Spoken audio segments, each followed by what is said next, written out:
Knowing about words का दूसरा topic British and American English, जिसमें हम बात करेंगे ब्रिटिश और अमेरिकन इंग्लिश में यूज़ होने वाले कुछ वर्ड्स और उनके इंग्लिश के सेंटेंसेस के ग्रामर में क्या डिफरेंस होता है उसके बारे में जानेंगे। तो चलिए आगे बढ़ते हैं एंड स्टार्ट करते हैं अपने डिस्कशन को। तो यहाँ पर हमारे सामने कुछ ब्रिटिश इंग्लिश के वर्ड्स गिवन हैं जिनको हमें अमेरिकन इंग्लिश वेरिएंट में लिखना है।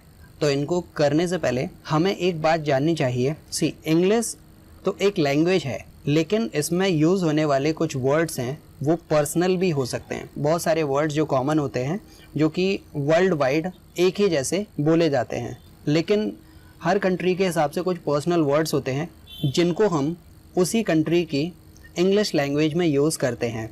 जैसे एक वर्ड है भाई, फाइन। तो भाई वर्ड को हमने इंग्लिश में पढ़ा कि भाई को हम बोलते हैं ब्रदर। अगर हम इंग्लिश के इंडियन वेरिएंट्स की बात करते हैं तो भाई को भी हम इंग्लिश में ब्रदर की जगह भाई बोल सकते हैं। भाई को ब्रदर तो बोलते हैं, लेकिन अगर हम चाहें तो भाई को इंग्लिश में भी भाई बोल सकते हैं। जैसे कि एक वर्ड होता है जंगल। अब जंगल को हम बोलते हैं सफारी या फिर फॉरेस्ट। तो जंगल को हम चाहें तो इंग्लिश में भी जंगल बोल सकते हैं। एक वर्ड होता है लूट। लूट का मतलब होता है रॉबरी, किसी को लूटना, किसी को रॉब करना। इसीलिए लूटने वाले जो होते हैं लुटेरे, इनको हम रॉबर बोलते हैं। तो लूट का मतलब रॉबरी होता है, लेकिन हम चाहें तो इंग्लिश में लूट को लूट ही बोल सकते हैं, राइट। तो हर देश के हिसाब से, हर कंट्री के हिसाब से इंग्लिश में कुछ ऐसे लोकल वर्ड्स जुड़ जाते हैं जो कि उसी कंट्री की जो नेटिव लैंग्वेज है। जैसे हमारी कंट्री की नेटिव लैंग्वेज हिंदी है, एक एग्जाम्पल के लिए हम मान लेते हैं, तो हिंदी के ही वर्ड्स को हम इंग्लिश में यूज़ करते हैं as a personal and specific words, केवल अपनी बात को समझाने के लिए। तो बस बात वही है कि अमेरिकन इंग्लिश में जो वर्ड्स हैं और ब्रिटिश इंग्लिश में जो वर्ड्स हैं, क्योंकि दोनों कंट्री अलग अलग हैं, तो दोनों कंट्रियों में एक चीज़ को अलग अलग शब्दों से डिस्क्राइब किया जाता है। जैसे जो अंग्रेज होते हैं वो जंगल को फॉरेस्ट बोलते हैं, हम जंगल को फॉरेस्ट भी बोलते हैं और हम जंगल को जंगल भी बोल सकते हैं इंग्लिश में। जबकि बोल हम इंग्लिश ही रहे हैं, वो भी इंग्लिश बोल रहे हैं और हम भी इंग्लिश बोल रहे हैं, लेकिन हम इंग्लिश में जंगल को जंगल बोल देते हैं और वो जंगल को फॉरेस्ट बोलते हैं। बस इतना सा डिफरेंस है। मतलब वर्ड्स का सेम रहता है, ये शब्दों को यूज़ करने के अलग अलग तरीके और अपनी बात को समझाने के अलग तरीके होते हैं। बात एक ही है लेकिन। तो चलिए देखते हैं इन वर्ड्स को और इनके मीनिंग को। टॉयलेट की बात करते हैं। तो टॉयलेट एक ब्रिटिश इंग्लिश का वर्ड है जिसको अमेरिकन इंग्लिश में हम लिखेंगे तो लिखते हैं लैबोरेटरी, राइट। टॉयलेट को हम बोलते हैं लैबोरेटरी। ब्रिटिश इंग्लिश में टॉयलेट है और अमेरिकन इंग्लिश में वही टॉयलेट लैबोरेटरी हो जाता है। नंबर 2 पर आते हैं। नंबर 2 पर है क्यू, QUE। अब क्यू ब्रिटिश इंग्लिश का एक वर्ड है जिसका मतलब होता है लाइन, राइट, लाइन। तो क्यू को हम अमेरिकन इंग्लिश में लाइन से भी डिस्क्राइब करते हैं। तो क्यू का मतलब भी लाइन और अमेरिकन इंग्लिश में लाइन को हम लाइन ही बोलते हैं। जैसे हम यहाँ पर बात कर रहे थे लूट की, तो लूट को रॉब बोलते हैं, हम लूट को इंग्लिश में लूट भी बोल सकते हैं, राइट। ब्रिटिश इंग्लिश में लाइन को बोलते हैं क्यू, लेकिन अमेरिकन इंग्लिश में लाइन को लाइन ही बोलते हैं। तो क्यू ब्रिटिश इंग्लिश का एक वर्ड है और क्यू को अमेरिकन इंग्लिश में ले जाएंगे तो वो लाइन से जाना जाता है। तीसरे वर्ड की बात करते हैं, दैट इज़ हॉलीडे। हॉलीडे का मतलब छुट्टियाँ। जब हमें बहुत सारी छुट्टियाँ, मल्टीपल हॉलीडेज़ मिलते हैं तो उनको हम बोलते हैं वैकेशन। जैसे हमारे जब एग्ज़ाम ख़त्म होते हैं तो हमारे समर वैकेशंस लगते हैं, विंटर वैकेशंस लगते हैं, जिनमें हम स्कूल नहीं जाते। तो वो ग्रुप ऑफ डेज़ होते हैं, काफ़ी सारे दिन की छुट्टियां हमें मिलती हैं जिसमें हम जो हमारा बेसिक वर्क है वो नहीं करते। जैसे स्कूल से हमें जब वैकेशंस मिलते हैं तो हम क्या नहीं करते, वहाँ पर हम पढ़ाई नहीं करते, राइट। तो वो हमारे फ्री डेज होते हैं, छुट्टी के दिन जिनको हम बोलते हैं। तो जो हमारा बेसिक वर्ड है हॉलीडेज़ में हम वो नहीं करते। हॉलीडे क्योंकि एक ब्रिटिश इंग्लिश का वर्ड है, इसको अगर हम अमेरिकन वेरिएंट में लिखेंगे तो इसको लिखा जाएगा वैकेशंस, राइट। हॉलीडे को हम बोलते हैं वैकेशन। तो हॉलीडे का मतलब होता है बहुत सारे दिन की छुट्टियाँ, और बहुत सारी छुट्टियों को हम अमेरिकन इंग्लिश में लिखेंगे तो हो जाता है वैकेशन, राइट। हॉलीडेज़ अगर हम इसको प्लूरलाइज करते हैं तो इधर प्लूरलाइज होकर वो वैकेशंस हो जाएगा। आगे बढ़ते हैं, बात करते हैं नेक्स्ट वर्ड की, word number 4 that is pavement. अब देखिए पेवमेंट का मतलब होता है वॉक, राइट, वॉक। पेवमेंट का मतलब होता है चलना। अब कहाँ चलना? नॉर्मली जो वर्ड होता है वॉक, वॉक तो कहीं भी हो सकती है, आप कहीं भी जब टहलते हो चलते हो उसको हम वॉक बोलते हैं, लेकिन पेवमेंट का मतलब होता है साइड वॉक। इसको अमेरिकन इंग्लिश में हम लिखेंगे साइड वॉक। साइड वॉक का मतलब क्या? जब आप सड़क के किनारे किनारे फुटपाथ पर चलते हो तो उसको हम बोलते हैं ना साइड वॉक। तो साइड वॉक को ही हम ब्रिटिश इंग्लिश में बोलते हैं पेवमेंट, क्योंकि साइड वॉक ज़्यादा पॉपुलर है तो हम इसी का ज़्यादा यूज़ करते हैं। ये अमेरिकन इंग्लिश का वर्ड है, ब्रिटिश इंग्लिश में लेकर आएंगे तो उसको हम बोलते हैं पेवमेंट। फिफ्थ वर्ड है हमारा मोटरवे। मोटरवे, मोटरवे को हम सिंपल हाईवे के नाम से भी जानते हैं। तो जो वर्ड है हाईवे वो एक अमेरिकन वर्ड है और मोटरवे एक ब्रिटिश वर्ड है, हाईवे, राइट। नेक्स्ट है टैक्सी। आज से काफ़ी साल पहले जब अमेरिकन इंग्लिश का इतना इन्फ्लुएंस नहीं था तो हम इंग्लिश बोलने में, इंग्लिश लिखने में ब्रिटिश इंग्लिश का ही यूज़ करते थे, तो हम टैक्सी वर्ड का ही यूज़ ज़्यादा करते थे। एग्जाम्पल के लिए जब भी अगर आप मेट्रो सिटीज़ जाएंगे तो वहाँ पर आप देखते हैं कि टैक्सी हायर करते हैं हम। ओल्ड मूवीज़ में अगर आप देखेंगे तो टैक्सी के नाम से ही किसी भी व्हीकल को बुलाया जाता था। टैक्सी बेसिकली हम जो यूज़ करते हैं वो 4 व्हीलर के लिए यूज़ करते हैं, मतलब कार होती है। जब उस कार को हम रेंट पर लेते हैं कुछ समय के लिए और उसके पैसे भी पे करते हैं समय के हिसाब से, तो उसको हम बोलते हैं टैक्सी। और उसको हम बोलते थे टैक्सी, लेकिन जब से ओला और उबर ये जो कॉन्सेप्ट आया है, ओला और उबर, राइट, तो ओला और उबर क्या है? ये कैब हैं, इसको हम बोलते हैं कैब, राइट। उबर एक अमेरिकन कंपनी है, अमेरिकन कंपनी है, तो ये जो उबर है ये एक अमेरिकन वर्ड ही है। और उबर की ही कॉपी जो इंडिया में स्टार्ट हुई है, उबर की नकल करके जो बनाया गया है वो ओला कंपनी बनाई है। उबर की ही नकल है ओला, राइट। दोनों का कॉन्सेप्ट वही है, दोनों का बिजनेस मॉडल भी एक ही है, लेकिन क्योंकि जो ओला है वो उबर की कॉपी है, इसीलिए जो उबर कैब होती है, ओला कैब, ये हमने काफ़ी सुना हुआ है, एप्लीकेशन आती हैं ओला कैब। तो जो टैक्सी वर्ड पहले हम यूज़ करते थे क्योंकि ब्रिटिश इंग्लिश का ज़्यादा इन्फ्लुएंस था, बोलने में लिखने में ये ज़्यादा यूज़ की जाती थी, लेकिन अभी अमेरिकन इंग्लिश बोलने में ज़्यादा यूज़ की जाती है, इसीलिए हमको ज़्यादातर सुनने में आता है कैब। तो टैक्सी को हम बोलते हैं कैब, क्योंकि इंडिया में इस कॉन्सेप्ट को इंट्रोड्यूस कराया था उबर ने। उबर एक बहुत बड़ी कंपनी, अमेरिकन कंपनी है, और ओला ने उबर की ही कॉपी करके सेम वही बिजनेस मॉडल बनाया, इसीलिए ओला कैब नाम पड़ गया, उबर कैब और ओला कैब, राइट। तो ये वहीं से आया हुआ है, उबर से। तो टैक्सी ब्रिटिश इंग्लिश का एक वर्ड है और अमेरिकन इंग्लिश में इसको ले जाएंगे तो वो होता है कैब। नेक्स्ट है हमारा word number 7 that is shop. Shop का मतलब होता है दुकान, तो ब्रिटिश इंग्लिश का वर्ड है। शॉप का मतलब होता है खरीदारी करना और शॉप का मतलब दुकान भी होता है। अब दुकान एक्चुअली एक हिंदी का वर्ड है। दुकान को ही स्टैंडर्डाइज फॉर्म में जब हम बोलेंगे तो दुकान में बहुत सारे प्रोडक्ट्स होते हैं जिनका व्यापार किया जाता है, तो व्यापार को हम बोलते हैं ट्रेड,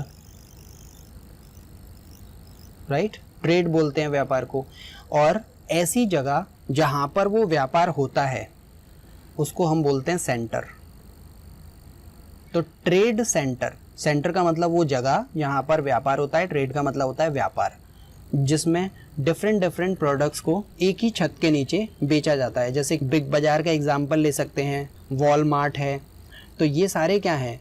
ये सारे ट्रेड सेंटर्स हैं। एक छत के नीचे बहुत सारे प्रोडक्ट्स अवेलेबल होते हैं, different varieties of products are available there. वहाँ जाकर हम एक ही जगह से बहुत सारे अलग अलग प्रोडक्ट को खरीद सकते हैं। वहाँ पर आपको कपड़े भी मिल जाएंगे, वहाँ पर आपको FMCG प्रोडक्ट भी मिल जाएंगे, वहाँ पर आपको ब्यूटी प्रोडक्ट भी मिलेंगे। मतलब ट्रेड सेंटर में बहुत सारे प्रोडक्ट अलग अलग वैरायटीज़ के, अलग अलग सेक्शंस के आपको अवेलेबल होते हैं, वहाँ पर जाके आप परचेज़ कर सकते हैं। तो बस वही, जब हम शॉप को, जो कि एक ब्रिटिश वर्ड है, उसको अमेरिकन वेरिएंट में लेकर आएंगे तो ये बन जाता है ट्रेड सेंटर। तो शॉप को हम बोलते हैं ट्रेड सेंटर। नेक्स्ट 8 नंबर पर आते हैं अंडरग्राउंड। अंडरग्राउंड का मतलब होता है सबवे, जिसको अमेरिकन इंग्लिश में भी सबवे ही बोलते हैं, सबवे। जैसे आपने दिल्ली मेट्रो स्टेशन विजिट किया होगा तो वो मेट्रो स्टेशन एक्चुअली कहाँ है? ज़मीन के नीचे है, अंडरग्राउंड है। तो ये जो अंडरग्राउंड है, इसके ऊपर, इसके ऊपर से ब्रिजेस निकले हुए हैं, तो ये अंडरग्राउंड जो रास्ता है उसको हम बोलते हैं सबवे, राइट। जैसे कि कुछ इस तरीके का होता है सबवे, राइट। यहाँ से एक फ्लाईओवर निकला है, यहाँ से भी एक फ्लाईओवर निकला है, नीचे से ये रास्ता गया है, ठीक है, तो इसको हम बोलते हैं सबवे। जैसा हमें अंडरग्राउंड वर्ड से समझ में ही आ रहा है कि मतलब ज़मीन के नीचे बनाया हुआ जो रास्ता होता है उसको हम सबवे बोलते हैं। तो जो फ्लाईओवर होते हैं, फ्लाईओवर तो वो रास्ते हो गए जो ऊपर से जा रहे हैं, तो उन फ्लाईओवर्स के नीचे जो रास्ता होता है, नीचे से जो रास्ता होता है अंडरग्राउंड, उसको हम बोलते हैं सबवे। तो अंडरग्राउंड वर्ड को अमेरिकन वेरिएंट्स में बोला जाता है सबवे। नेक्स्ट है ट्राउज़र्स। देखिए ट्राउज़र्स वो होते हैं जो हम पहनते हैं शर्ट के साथ में। ट्राउज़र को हम अमेरिकन वेरिएंट में बोलेंगे तो बोलते हैं पैंट्स। पैंट्स एक्चुअली वर्ड है जो कि बना है पेंटालून से, पेंटालून्स, राइट। पेंटालून्स इसको पहले बोला जाता था, लेकिन इसका मॉडर्नाइज्ड फॉर्म है अब, जिसको हम बोलते हैं पैंट्स। पेंटालून्स नाम का एक आदित्य बिरला ग्रुप का एक फैशन ब्रांड भी है। इसके मॉल्स में आपको स्टोर्स देखने को मिल जाएंगे जहाँ पर कपड़े सेल होते हैं। तो पेंटालून्स को हम बोलते हैं शॉर्ट में पैंट्स, राइट। तो ट्राउज़र या फिर पैंट्स, ट्राउज़र ब्रिटिश इंग्लिश में बोलते हैं, पैंट्स अमेरिकन इंग्लिश में बोलते हैं। 10 है इरेज़र। इरेज़र को हम अमेरिकन इंग्लिश में बोलते हैं रबर। तो ये थे अमेरिकन और ब्रिटिश इंग्लिश के वर्ड्स के वेरिएंट। अब हम आगे चलेंगे और बात करेंगे इंग्लिश और अमेरिकन वर्ड्स के स्पेलिंग्स के बारे में। हम आगे बढ़े इससे पहले हमें एक छोटा सा डिफरेंस समझ लेने की ज़रूरत है।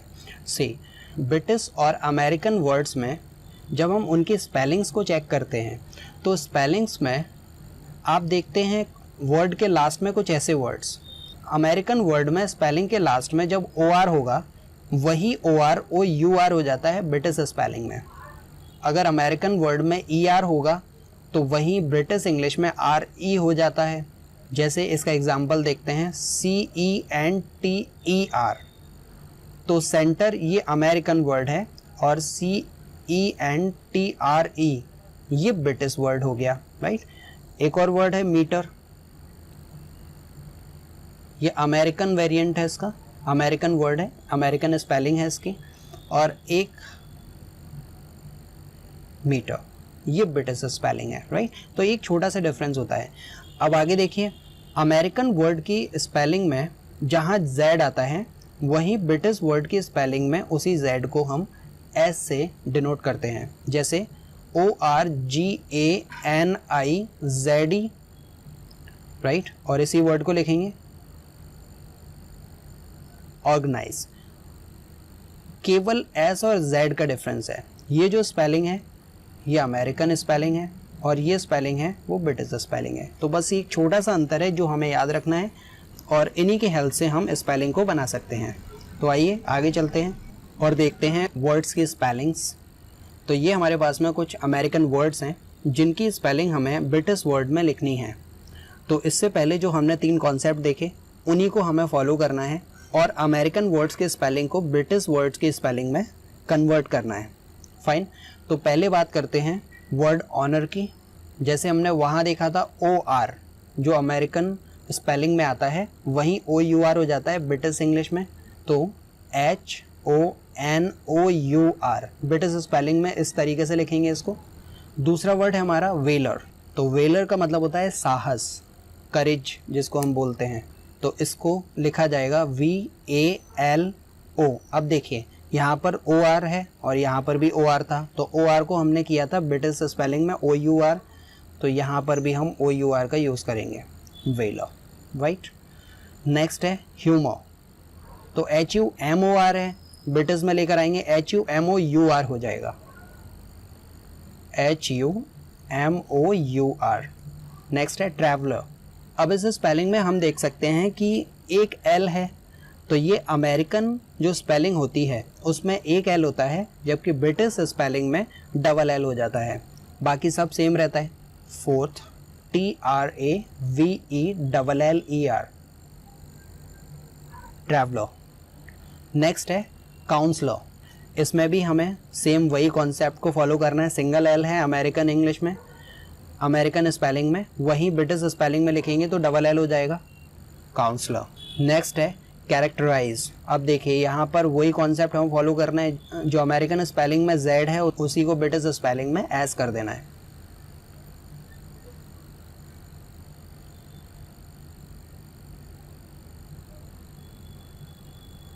आई जेड ही था वहाँ पर, तो यहाँ आई एस ही कर देना है, कैरेक्टराइज। 7th वाले को देखें, एगनाइज। यहाँ पर भी जेड है तो जेड को यहाँ एस कर देना है,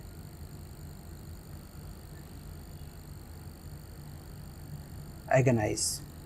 8th है एनालाइज। जेड है इसमें, जेड की जगह पर एस कर देना है, एनालाइज। 9th है ऑप्टिमाइज, सेम वही, जेड का एस कर देना है,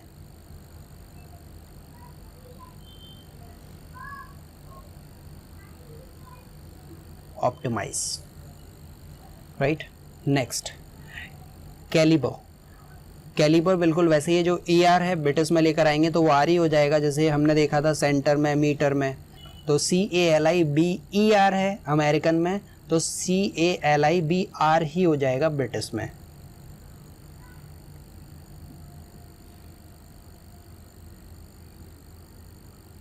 कैलिबर। तो ये थे अमेरिकन और इंग्लिश वर्ड्स जिसमें हमने बात की इनके स्पेलिंग के डिफरेंस के बारे में। तो अब आगे चलते हैं और बात करते हैं ब्रिटिश और अमेरिकन के इंग्लिश के सेंटेंसेस के डिफरेंस और उनके ग्रामेटिकल स्ट्रक्चर के बारे में।